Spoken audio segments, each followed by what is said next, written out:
la formation, on travaille sur ces machines-là, il y a 2 tours et derrière 2 fraiseuses conventionnelles.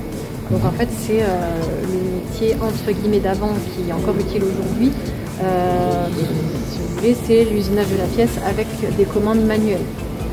Et une fois que cette partie-là est un petit peu maîtrisée, on passe sur des machines à commande numérique. Alors ici on a 2 fraiseuses, 3 même derrière, et des tours à commande numérique ici et là-bas.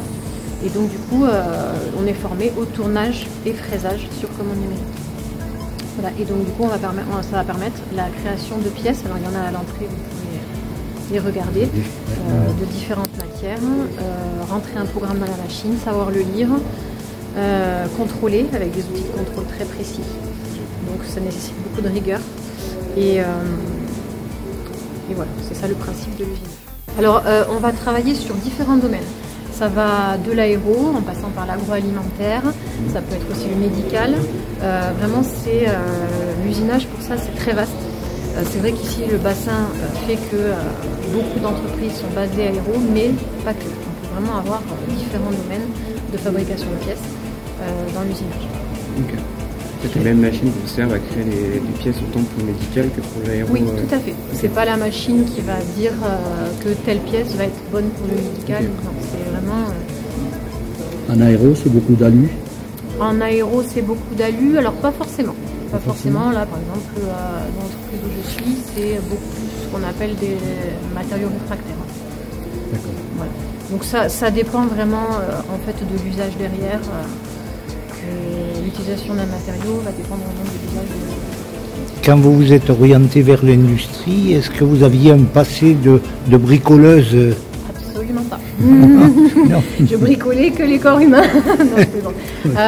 Non, vraiment rien du tout. Par contre, ce que je retrouve vraiment entre mon précédent métier et celui d'aujourd'hui, c'est la rigueur, la capacité d'organisation, le travail en équipe.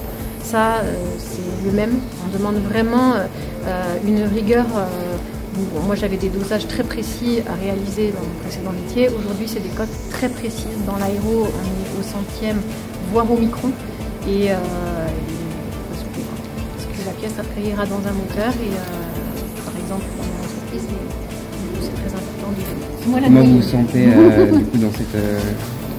C'est complémentaire. C'est vraiment... moi, je le rapporte comme eux m'apportent. Vraiment, c'est... Non, c'est très très bien parce que... non, le contact, ça se fait, ça se fait. Pas de soucis, aucun problème d'être avec eux. Et vous êtes là pour combien de temps? Alors, puisque j'étais déjà titulaire d'un bac, moi ça se fait en 2 ans, première et terminale. Voilà. Et là, on en est à la moitié de la terminale. Donc on va être voici nos différents, on va dire, ateliers.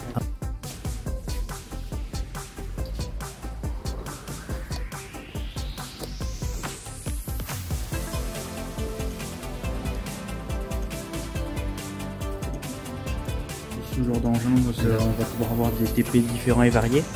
On va pouvoir faire du démontage de moteurs, la dépose, pose.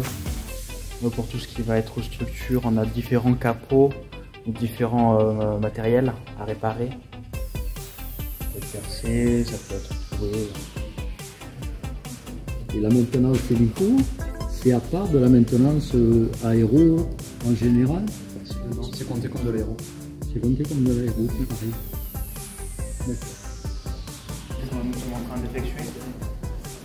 Dans la salle qui est tout au fond, nous avons un gros simulateur qui nous permet de pouvoir avoir un écran qui peut nous englober.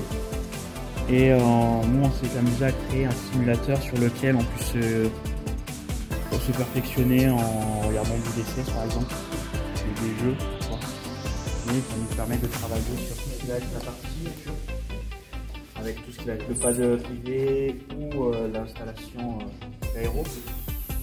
À l'intérieur de la mécanique, avec l'installation de capteurs pour pouvoir utiliser les palonniers, pouvoir reproduire un véritable avion.